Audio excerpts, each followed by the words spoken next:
अनमोल राय। बहुत समय पहले की बात है। सिलचर के समीप एक गांव में जयंत फुकन रहता था। उसके माता पिता बहुत अमीर थे। उसे पैसे की कोई कमी न थी। एक दिन वह चाचा के पोते की शादी में दूर गांव गया। विवाह के पश्चात वह वहीं रुक गया। अगले दिन वह हाट में गया। वहां की रौनक देखकर उसे बड़ा मजा आया। शाम होते ही सभी दुकानदार लौटने लगे, किंतु एक व्यक्ति चुपचाप दुकान लगाए बैठा था। जयंत ने हैरानी से पूछा, अरे भाई, तुम घर नहीं जाओगे? वह दुकानदार मायूसी से बोला, मेरी सलाह नहीं बिकी, उसे बेचकर ही जाऊंगा। कौन सी सलाह, कैसी सलाह? पहले कीमत तो चुकाओ। दुकानदार ने हाथ नचाते हुए कहा, कितने पैसे लगेंगे? जयंत ने लापरवाही से पूछा, एक सलाह का 1000 रुपया लगेगा। मेरे पास 2 ही हैं, दुकानदार ने व्यस्त भाव से कहा। उसकी बात सुनकर जयंत को हंसी आ गई। भला सलाह भी खरीदी जाती है? परंतु जाने जयंत के मन में क्या आया। उसने 2000 रुपये गिनकर उसके सामने रख दिए। दुकानदार हिलहिलकर बोला, कांटेदार बाड़ न लगाना, घरवाली को राज न बताना, नहीं तो पीछे पड़ेगा पछताना। जयंत ने उसकी सलाह याद कर ली। घर पहुंचा तो पत्नी दरवाजे पर खड़ी मिली। बाग का माली भी वहीं था। वह माली से दरवाजे के ऊपर बाड़ लगवा रही थी। जयंत को नई नई सलाह याद थी। उसने पत्नी को वह बाड़ लगाने से मना किया। 2000 रुपये वाली बात भी बताई। उसकी पत्नी खिलखिलाकर हंस दी। मान गए आपको, कोई भी घड़ी भर में मूर्ख बना जाता है।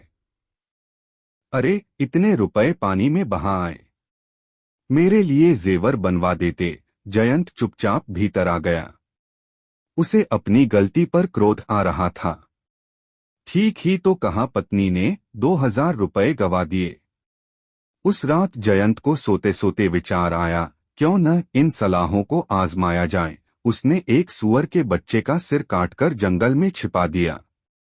फिर खून से सना चाकू पत्नी को दिखाकर बोला, अरे, मुझसे एक आदमी का खून हो गया है, तू किसी से कहना मत, वरना आफत आ जाएगी। जयंत की पत्नी के पेट में बात पचना आसान न था। वह मटका लेकर पनघट पर जा पहुंची। वहां वह अपने पति की बहादुरी की डींगे हाँकने लगी। एक सखी ने ताना दिया, अरे सोनपाही, बहुत बड़ाइयां कर रही है।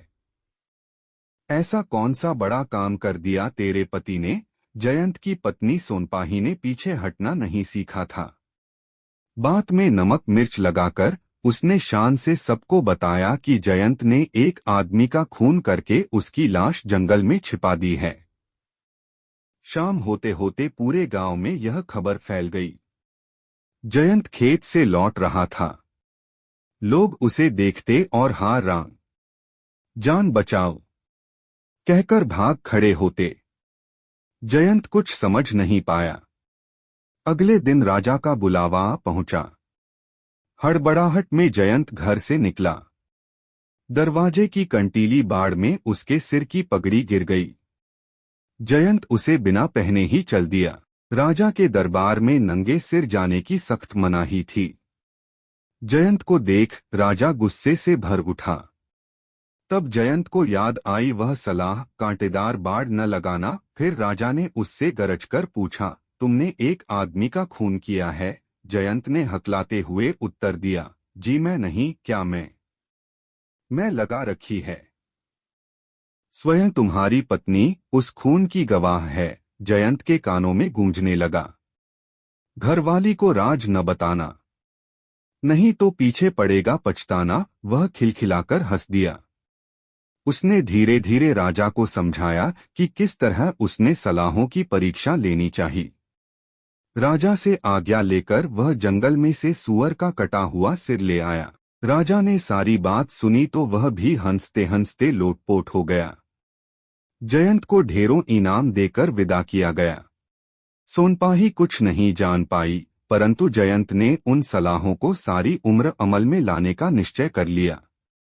धन्यवाद पूरा वीडियो देखने के लिए। अगर आपको ये वीडियो अच्छा लगा हो तो प्लीज इसको लाइक करें और चैनल को सब्सक्राइब करें।